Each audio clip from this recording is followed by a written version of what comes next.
Welcome to Real Amigos. We are back. Ian Williams, you made it, buddy. What's up, man? Yeah, I just walked in the house, let my dogs out to use the restroom, and now we're all back in here. Yeah, I was scarfing down food, man. This has been a busy week. I know everybody's like, oh, the market's crashing, blah, blah, blah. I just showed homes today up to about $4.5 million. And Nice. It was nice because there was inventory and there wasn't a lot of people. Like the sense I got when I was talking to a lot of the agents, because usually in that price point, you have to meet the listing agent there for the showing. Yep. So every agent's like, yeah, get us an offer. And we're looking at stuff that's 60, 90, 100 days on market. So my clients are going, hey, let's get an offer 300 grand below list price. I'm like, let's roll. So yeah, man. What's new with you? Kind of similar. I've been showing houses all day. I end up driving them around or going to visit different places. We went to the library, went to South Congress. We toured Austin while we were seeing homes in different areas. Nice. And getting food along the way. That's kind of how I roll. And kind of the same thing where we had plenty of inventory to choose from, didn't have any issues with other agents blocking us seeing it, and plenty of inventory where the homes have been on the market for a substantial amount of time. So I think the middle of the three that we saw earlier, that one was on the market for 170 days. Yeah, but it was a gorgeous house. It wasn't overpriced, great neighborhood, like everything about it fit. It could use some updates, but I think this is kind of part of the conversation today. Like if someone would have seen this 2 years ago, they would have paid well over this and would have been happy, elated to get a house like this. But today it's like, I have choices. It's not like that. Obviously, interest rate and all these things are a factor, but it was a great house. Yeah. My clients were in love with it. So yeah, that's the vein of what we are doing today, is talking about what's going on in the market. Sorry, I'm trying to Bastrop. That's what I'm trying to pull this up on the side. So there's been a lot of interesting articles that have come out since we've last spoke. Yeah. What's up, Danny from California? From California. Still hot here. From California anymore. Didn't we stop doing that in 2022? Do what? Admitting that we're from California, that people are from California. No, I'm not from California. I'm not. I'm Texan. Right. Still hot here. Posted a listing yesterday, received offers 40K over.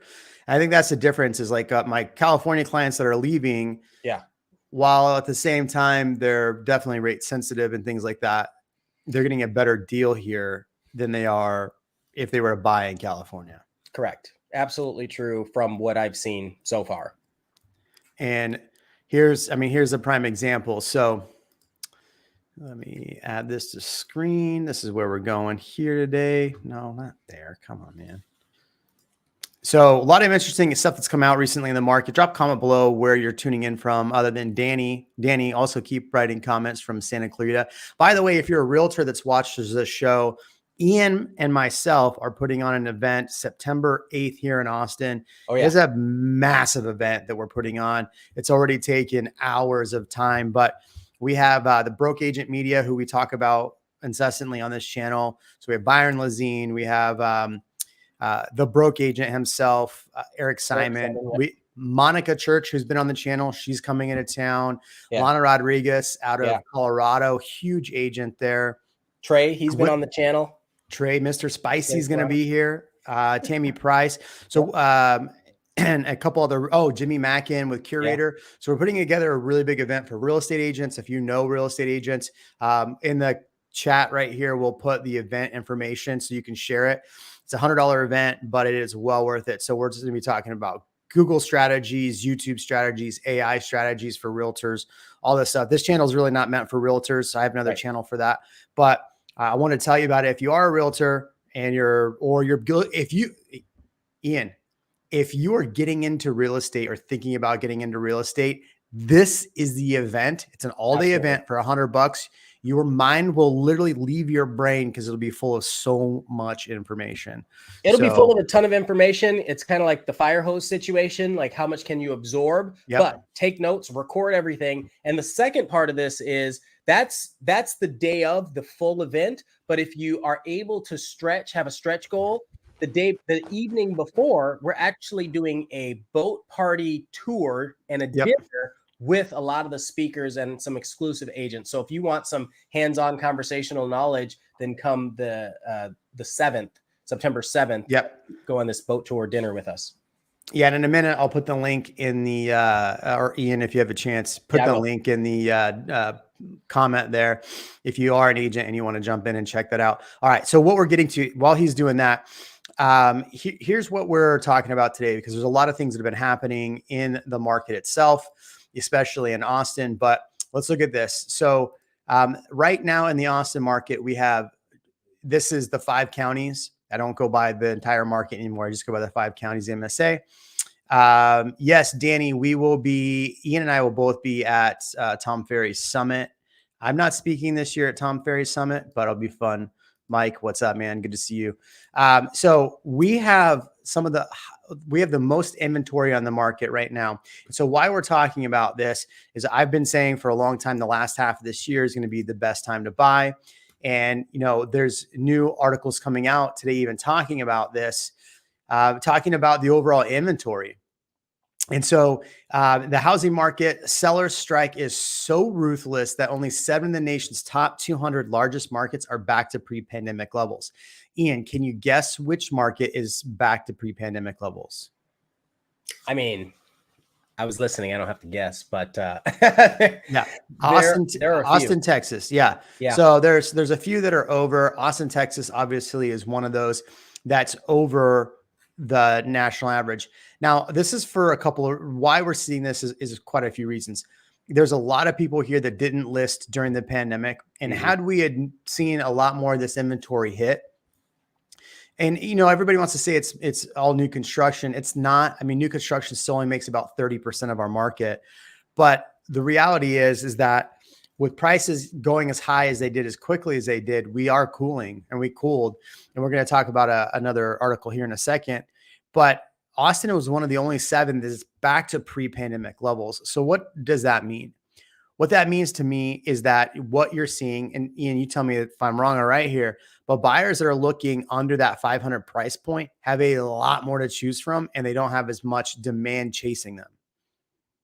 So I'm going to agree with that, but I'm going to add on to that. So yes, you have, if you're under 500,000 right now and you're looking in the Austin metro area, so there are plenty of homes available in that price point where you go back a year, 2 years ago, it was really hard to find a house under that price point. So obviously with the interest rate being a consideration, that may make it a little more challenging. But if you're a move up buyer or a lateral buyer where you're selling a house somewhere else and relocating to Austin, you have equity and you can put money down, it is a really, really good opportunity. Or if you're a buyer who's been able to save for a little while and can absorb the slightly heavier monthly payment due to the interest rate being higher, or maybe even buy down some points or something to that effect. And I'm not recommending that. I'm saying if that was your decision, then there's just so much more to choose from, a lot less competition, and homes that have been sitting on the market a little bit longer in that price range, especially.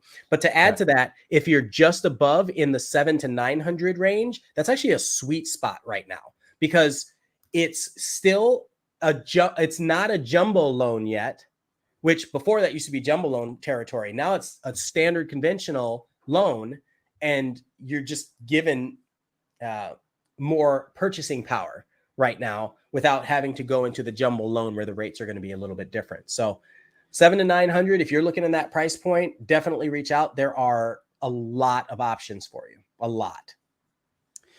Yeah, I definitely agree. And one of the things in the comments we're talking about right now is all of the multifamily. If you're thinking about it, why we're seeing so much multifamily right now is that all these developers, it is in Austin, it is a joke to try to develop a property.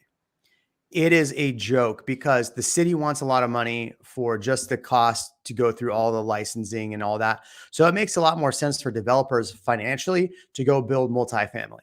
And so that's why we have so much multifamily. I think it was around like 19,000 units coming online by like 2024. And that's what the comments are talking about right here. And I think that probably is to why we're seeing such a drop in the rental market, right? And so this is also spurring people to put their homes on the market, because if you are one of those people that all this multifamily is hitting the market and you bought a property, maybe you wanted to Airbnb, and we can go over all that Airbnb nonsense that they talked about a few weeks ago, or you bought an investment property and now it's a year later, you have tenants moving out and now you're trying to release it. Well, you're not renting it. I can tell you right now, you're not releasing it for that same amount. So prime example, like if you had a $2,500 a month rental, the taxes have gone up on it. And now when you're trying to rent it, you're trying to rent it really for $2,350 because rates have come down. And I mean, who's seeing this in the rental market if you're renting? So that's one thing that we're seeing is with the side effect of all of the rental inventory, the multifamily. But it is shocking to me. And off Palmer yesterday, Ian, was a whole apartment complex burned down because of the fires. Yeah, one of my buddies texted me because he lives right by there. Another realtor friend of mine. In fact, he just texted me all the pictures and everything. So I ride the trails right by there, the mountain bike trails. Like half of the trail burned. I'm thinking, what? I didn't even know this was happening, and I had gone a week ago. So that's scary. That's scary. I wonder what caused it. I didn't read much on the article. I just got wildfire. Yeah, but okay. A wildfire what caused it itself, right? Yeah. Like something happened. Yeah. Here's a good question, Cody. This isn't what we're talking about at the moment, but I think it's a really, really good question. I'm going to, if you don't mind posting it back in like 5-10 minutes, I'll answer this question. How are cash buyers doing in the 500K range? Oh, I totally read that wrong. I thought I read something else. Oh, it was this question right here. Sorry, Cody. What income do we need for a 500K home, 150K, 180K? We'll answer that question in a minute. This is the one I want to talk about now. How are cash buyers doing in the 500K arena? A lot of leverage with price cut offerings in the range becoming accepted. Yeah. I mean, I bought a property recently that should have sold for 400K. We got it for 365 cash, us personally, a rental property. But when I bought that, the rents on that were like 26 to 2,800. And I told my wife at the time, like we're going to have to anticipate 2,300.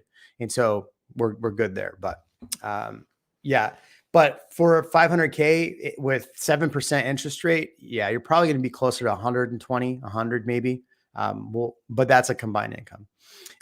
Here's where I want to go next with this is that with all of this, there's been quite a few companies coming out and trying to predict the market, right? We're in August. Everybody wants to predict the market. What's really interesting is obviously CNBC saying mortgage demand dropped again, but what we've seen is month over month price appreciation right here. Black Knight Mortgage Monitor says home prices increase month to month to new record high. This isn't not just in Austin, but this is just in general. So we are still seeing growth in the housing market. But here's what's really interesting is if we look at Home Insights going forward, we're still looking at, for the market in general, not necessarily Austin, 1.6 to a 4.3 forecast for year-over-year growth. So all the big companies out there, look, it's not just them. Here's Fortune, who put this one out. AEI makes a bold housing market call for the U.S. home prices will jump 6% in 2023, another 7% in 2024. This is one thing I've been saying about the Austin market is the Austin market may end up still positive year over year at the end of the year.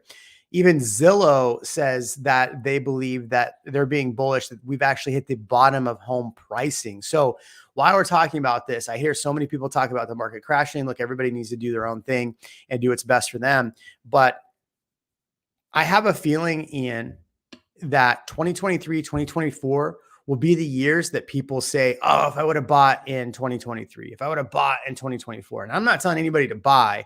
I'm just saying from a financial standpoint, let's say we are closer to that point now, right? The CPI is coming down a little bit. overall what we're seeing with the inflation numbers, they're coming down. If the Fed starts dropping rates, which I don't think that's going to happen anytime soon, but we're looking in 2024, potentially rates dropping. If rates do drop and we've talked about it the last half of this year, I just don't know if that's, I'd like to get your intake on that. Yeah, I think you're going to see a lot of people back in the market sooner than we thought. And it's because there's so much pent up demand. People have been waiting. They're used to 7%. Right now it's at 7.05%.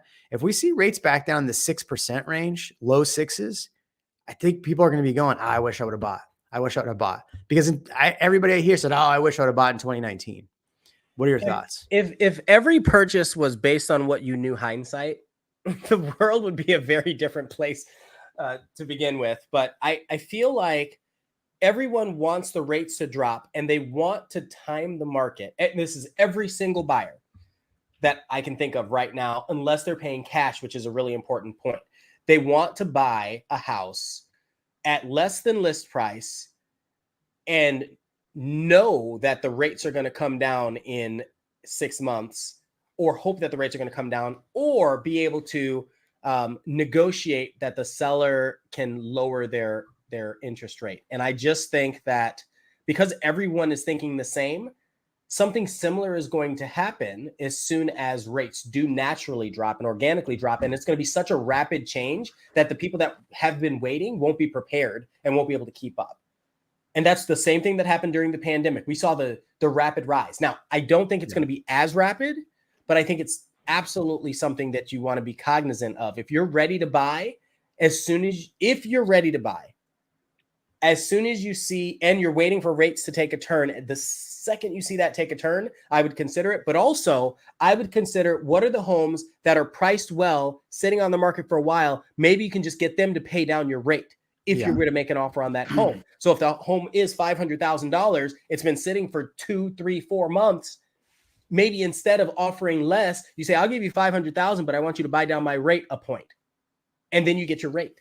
And then you're not competing with all these other people who are waiting for your rates. Right. So I have clients in town right now looking, obviously, and then I have clients that are doing VA they're wanting to be under 600, but Kyle Buda. Did you just wink? Did you just one eye wink at the VA? No. Or something in your eye? There's something in my eye. I was like, what is that supposed to mean? No, I did not. It's sorry, kind of my VA, apologies. But it's an assumable loan. VA loan is what it is. But what's interesting is that we are going to be asking for closing costs because all these properties we're looking at have been on the market more than 20, 30 days. So, can I comment on that for a minute? Here's the difference between something in the MLS and working with a realtor versus something that's on Redfin or Zillow or something like that. You can't tell. I can tell if a home closed, but they paid the closing costs for the buyer because it's a non-disclosure state. So as you're looking at these numbers on Redfin and you're trying to avoid a realtor and seeing what that is a huge difference. And unless you're paying to have access to the MLS, which is kind of a weird thing to do, and you still don't know how to necessarily know how to read it, that is one of those huge things. I can tell. You have to be a licensed agent. You got to be a licensed agent. And so if you end up in a situation where you're looking at this house and you're like, well, I see that this house sold for 7% less on the MLS, or I'm sorry, on Redfin, I can tell you, actually, it was 7%, but they paid for closing costs, or they didn't pay for closing costs, or there were $4,000 in repairs that you didn't know about, or it was a friend of a brother who sold the house, and that's why the price is a little bit lower. These are the types of things that are absolutely critical when you're deal shopping. And I'm not saying that you should be or will be, but keep that kind of stuff in mind. People don't understand these nuances. Don't often understand. Sorry. Yeah. And I want to get to Ty Cody's point here. Ty, I actually don't disagree with you. I think the caveat is, will the Biden administration put more pressure on Powell to cut rates before the election? So that is something I think that, look, Republicans and Democrats both don't want to see the market crash in 2024 because that's going to hurt election for everybody. So, and I'm not trying to get political here at all, but what I'm saying is that I think we see rates either cut or stop being raised sooner because we are getting to that, and there will be pressure to mitigate a crash. Or, I think everybody's still looking at recession, and a lot of the comments here, I'm going to get to them. Thank you, Stefan. I'm going to get to these questions and respond to some of these, but I think that's what we will most likely see. And Mike, if so Mike says the problem with housing inflation is that I cannot sell a 4-bedroom, 2.5 bath in Pflugerville that has a in-law guest suite that I rent out and downsize because smaller homes are near expensive. Mike, reach out to me. I actually have a client for your property right now. So they want to be in by December. So give me a call because I got somebody for that. I can help you on the other side, but that is the challenge. And what you're saying is right, is that there are smaller homes have now caught up to some of the areas in Pflugerville. But if you're staying in Pflugerville, I'd imagine you still get a comparable price decrease. He says Powell won't drop. Powell won't be able to drop without 100% sure that he won't raise them again and they will lose credibility. I agree. Lose credibility or have the Biden administration yelling at you. One or the other. Is Kyle a nice place to consider for a home under 500K? So I think this is a question of how close do you want to be to Austin? What amenities do you want in your neighborhood? Because Kyle's a great community. There is a lot going on. They just opened up a Costco in there. I've been really high on Kyle for a while. The challenge in Kyle that you're going to run into is different neighborhoods have really high tax rates. So that is something you're going to have to double check. The question is if— Can I make a comment on Kyle today? No, you can't. You're not allowed to talk. I'm going to make a comment. Okay, go ahead. I don't experience this a whole lot, but this is with my clients in the car. They were driving. I was in the car because I don't drive clients because commercial insurance, all that sort of stuff. Right. And we were hanging out. I had a guy drive around the corner, roll down his window, yell at us. I'm going to say obscenities, but they were absolutely R-word obscenities at me and my clients out loud. It's the first time I've ever had that happen so blatantly and directly in Texas. And that happened today in Kyle. What part of Kyle were you in? What did you guys cut somebody off? I mean, what was the reason? What was the any context? No reason. Zero reason. But he got out of his car to yell at you? No. He rolled down the window, slowed down as he was turning, rolled down the window, held his hand up as if to suggest certain behavior, and yelled WP. I could not believe it. It just blew my mind. I was like, interesting. So, wow. Again, never happened before. Never happened. So I'm not saying that's indicative, but that happened today. And I was like, huh. And my clients are sitting here like, is that common? And I was like, I don't go south a whole lot. That's what I said. Wow. It's crazy. I've never, I mean, obviously I've never run into that, but I will have to ask clients. I'll put that in a poll and ask clients. That's a great one. A poll. Have you ever experienced anything similar, anything like that? Yeah. Because I'd be curious. I mean, I've had so many clients buying Kyle of every, sex, race, creed, all of that. So sure. Yeah. Same. I'd be curious and Liberty to hear. Hill and all of these places and directly in Austin and everywhere. It just, again, this doesn't happen as much as the media would make you think it happens. And then it happened today. And I was like, oh, okay. With clients, I probably wouldn't care as much if it wasn't with my clients. But now, like, what kind of name are you giving people? Come on, seriously? Stop that. Yeah. Interesting. I mean, I'm curious in the comments, if you live here, I want to hear from you if you've experienced anything like that as well. Not to move on from that, but I do want to keep it moving forward. The question, yeah. So Stefan's making some decent points here. He says the question is, can people afford it? According to LinkedIn jobs report, we lost 40% of our jobs in tech. That is a lot. And immigration to Austin is down a lot. See the report. I haven't seen that exact report, but I know what he's speaking about. Let's talk about the 40% of jobs in tech. How many of those people, because I don't know the answer to this, how many of those people are sitting on massive equity because they sold a home somewhere? That's one.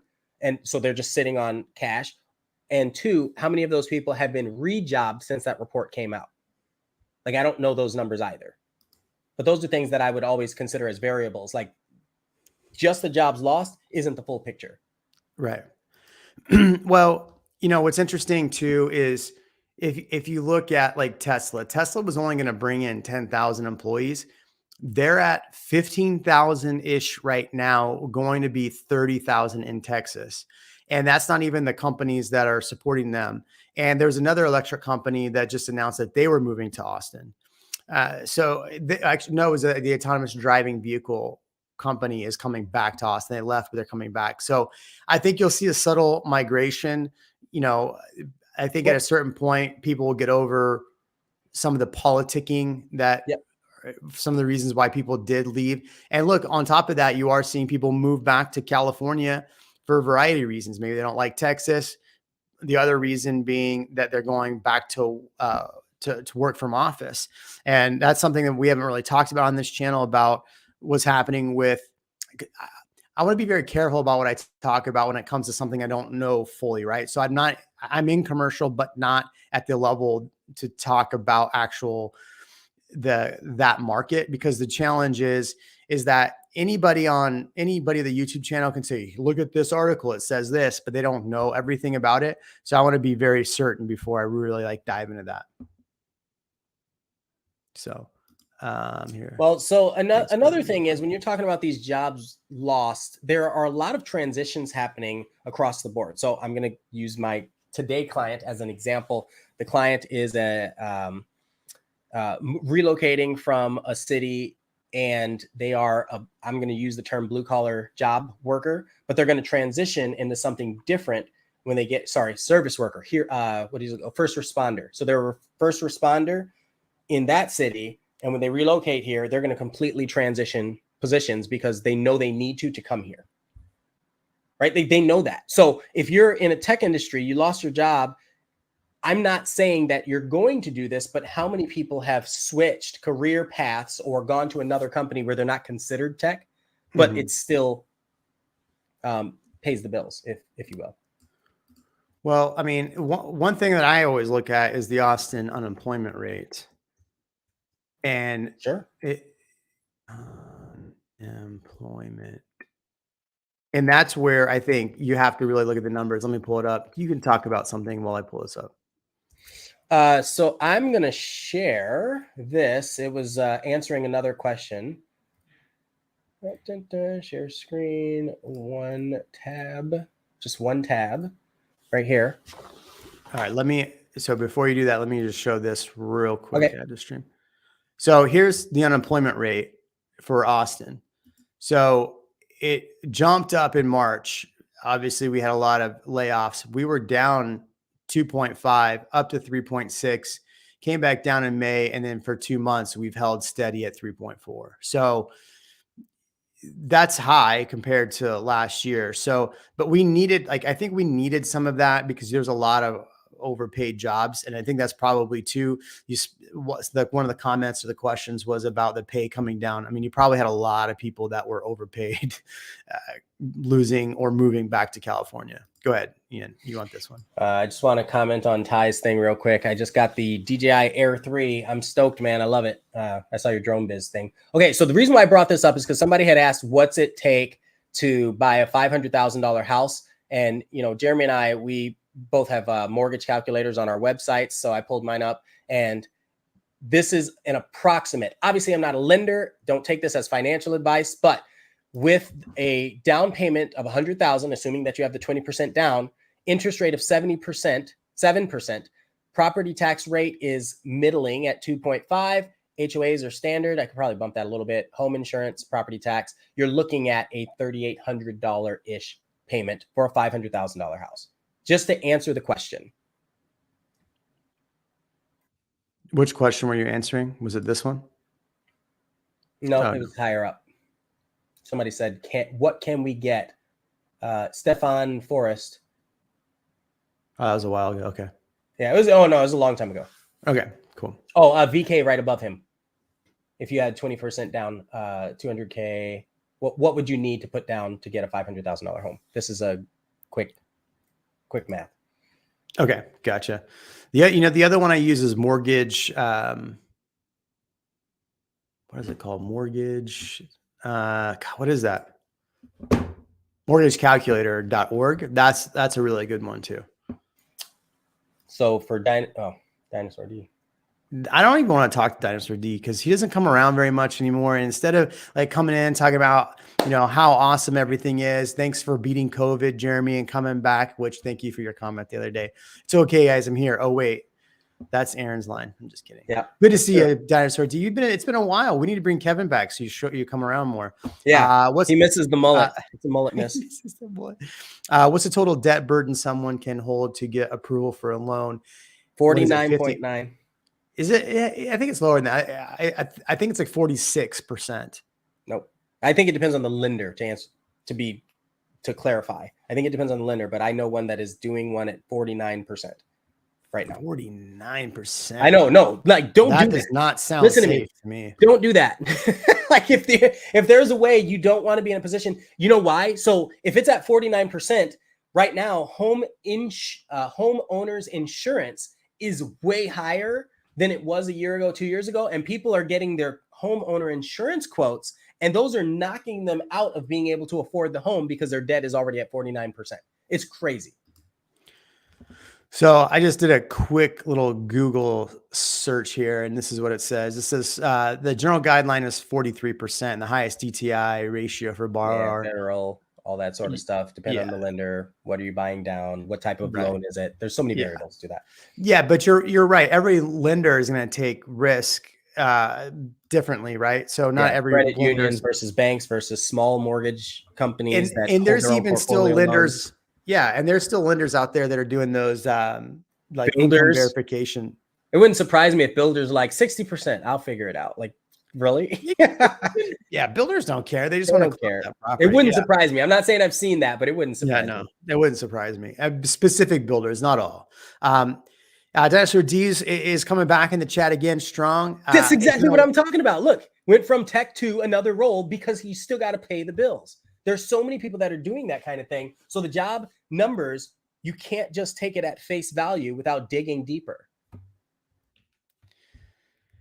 Look, I mean, that's where you got to look at the unemployment rate. That's why I pulled that up, because yes, we had a lot of jobs lost, but we're still staying steady at 3.4%, which still for Austin is high for Austin, because usually Austin's around 2.9, 3%. What you want to look at is what's the wage income shift for people that stayed employed. How much has the overall salaries gone down in Austin? That's what really matters, right? I mean, let's look.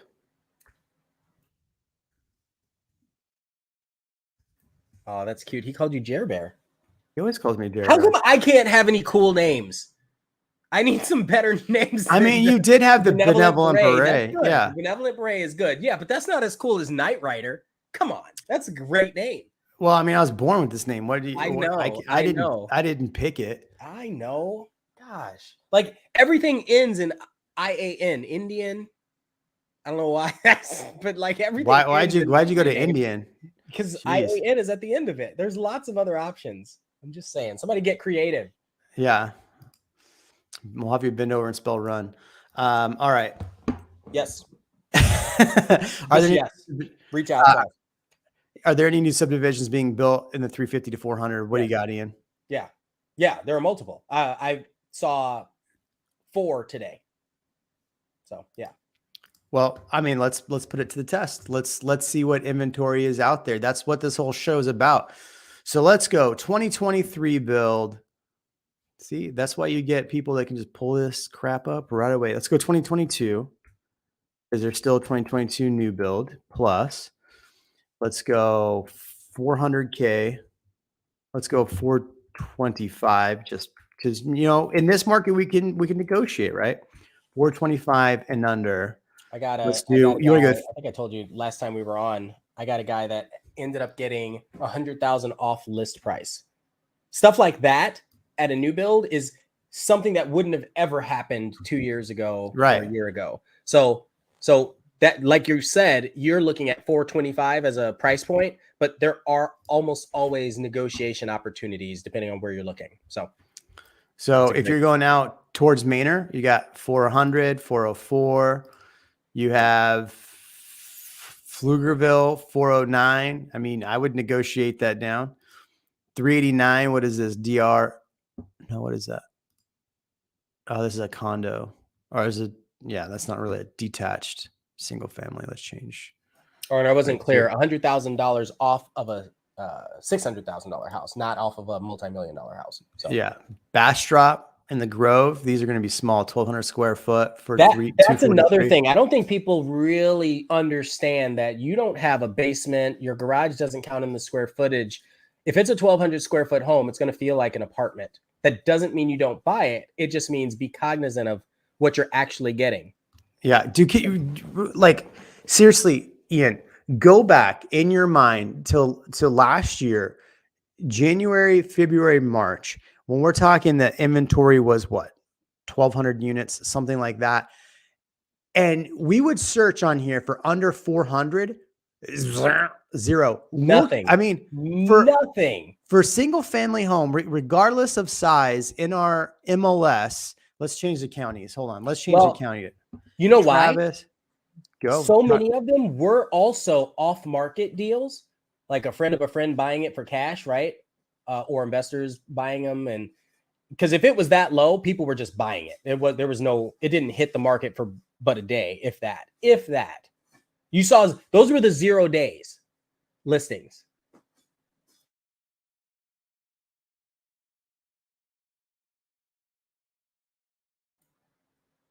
I can't hear you. Your mouth is just moving. You look like a goldfish. It's great. There you go. I muted myself somehow. Hold on. Let me just make sure I'm on the right audio. No. I can hear you, but you're not as crisp as typical. There we go. That should be better. Oh, that's nice. That's sultry. There we go. Okay. So 800 number voice, 900 number voice. I forgot. I don't know. Nobody uses that phone. So out of the 9,800 homes in our MLS, single family homes, I reduced this down to single family homes. There's 771 single family homes under 425. That's a healthy amount. Round Rock, San Marcos. I know when you zoom in, it changes a little bit. It's just funny. Kyle, if you want to get, I mean, yeah, if you want to have the situation, Kyle, if you don't look like me, it's fine. And then Cody earlier, Ty Cody said something that somebody was very rude to him and Kyle recently as well. I don't know. I don't really stop in Kyle that much, so I don't know. That's the thing. Kyle's the place you drive through to get to somewhere else. There are a few neighborhoods where I'm like, man, I love this neighborhood. Anthem, it's a nice neighborhood. I really like it. You can get super low property taxes in some places. Yeah, Anthem's not, but you can't say super low property taxes and Anthem in the same breath. No. There was a pause. Okay. And that guy paused, and then I said, and you can in some places. I didn't say it was not a run on. Oh, gotcha. Okay. I got a little too excited. Gotcha. But I mean, now, how many of these will sell to investors if you're looking for investors? As an investor, I don't know. That's probably not very, very many. But the reality is that there is inventory available. I mean, right here, 2,300 square foot for 424. 100 for 425. That is Creeks. Awesome. That's awesome. Six Creeks lies about their tax rate, though. They say 1.89, but yes. There's a PID on there. And then the PID, they don't put it on there because that's the particular builder doesn't put it on there. That's the one. It's that kind of stuff that people just, man, they miss it. They miss it. And I'm just smiling. I'm over here smiling like, who'd you bring with you to the new build? Mm-hmm. That's it. That's all I said. Mm-hmm. Mm-hmm. Mm-hmm. Yeah. Well, there we go. Dude, you I think you're knuckling it. Somehow you're muted again. You know what it is? It keeps trying to go just to my AirPod.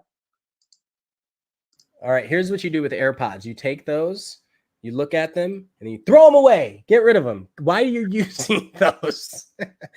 Oh my goodness. No, you're muted again. They're not even good headphones. Like, I understand they're expensive, but they're not good. get those out of here. I can't hear you again. There we go. I got it. It's not in your, yeah, there we go. Okay. There we go. Okay. It keeps coming unplugged, I guess that's what it's saying. But all right, what are the comments you got in the comment section? So we talked about, so also if you're an agent and maybe you're looking to join a brokerage, we are doing a market update with David Tandy. I would love to bring David Tandy on the channel and do a market update, but he won't. He's an economist. He's also the president of a title company. So we're doing that the August 31st here in Austin. Ian, Goosehead said we could only do 30 people for some reason. I don't know why. We're already at 30 and I said it for 40. So don't tell Goosehead that we're already over the amount of people. Yeah. Pretty funny. I'll walk around and pretend like I'm on the phone. Yeah, they've never done that before to us in the past. They said do whatever, but I don't know. Maybe somebody can we quickly go ahead. Can we quickly answer Matt Norman's question? I don't want to talk to Matt. I'm just real quick. One question is DR Horton building in the Austin area. Okay. DR Horton is the largest landowner in the state of Texas. They started in Killeen, or he started in Killeen, and Austin is absolutely one of his heaviest stomping grounds. Their heaviest stomping grounds. So that answers that question. Yes, they are. DR Horton is. Did you have anything negative to say about DR Horton is the question? Do you want to anything negative to say about Lord R? I'm a realtor first. If you want negativity, let's go through a walkthrough and I will be absolutely transparent, but you have to give me permission first, is how I'm going to say it. Yeah. Yeah. I'm on a lot of builders crap lists for saying things about their quality. I mean, it's interesting to me. The supply chain has gotten better, but I haven't seen some of the quality get better yet. Better, faster, stronger. Well, I mean, they're still trying to build like crazy. So, all right. I don't see any other questions. Ian, I'm tired because I had COVID last week and I worked all day and I'm hungry. So I think we're going to end it here. So any last words, Ian? Yeah, I think you had a poll to put out. I think that's interesting. I would say if anybody knows of anything commercial or residential that you want us to focus on the next episode, this would be a great time to mention that because we'd love to come back with and hit it hard with some of your comments and your serious questions and concerns. And not something like, should I buy in this neighborhood? Like, that's not a real question, right? Like, what are you passionate about? If you want to buy in a specific neighborhood, look, we are both realtors, right? Yeah. Our sole, well, I wouldn't say our sole, but our main source of income is real estate. This channel pays us $0. Correct. So for everybody that, I mean I had to build $3. I blocked, it's like, yeah, I had to block somebody because they wrote all these crappy comments. They wanted all this free information and they were total dicks and they want to keep commenting on the channel. So I just finally blocked them. Sorry, goodbye. What was it? What up now? You're gone. But the guy wanted all this free information, wanted me to answer all these free questions. I'm not fucking Google, right? I sell homes. I work. I do all this. Here's what pisses me off, Ian. I've been in burnout for the last 6 months because for 3 years straight, all I've done is do this YouTube channel, which takes hours of my week. Sell homes, run a team. I have a husband-wife team, running a team, having kids, and then have the pandemic on top of that. And I was burnt out for like 6 months because all I was doing was running around and then people want free information still. They don't like, oh, thanks for all the free information. So I don't ever ask for business on here and I'm not asking now, but if you are looking in the market, Ian and I are here to help. That's all I got to say. Did you drop the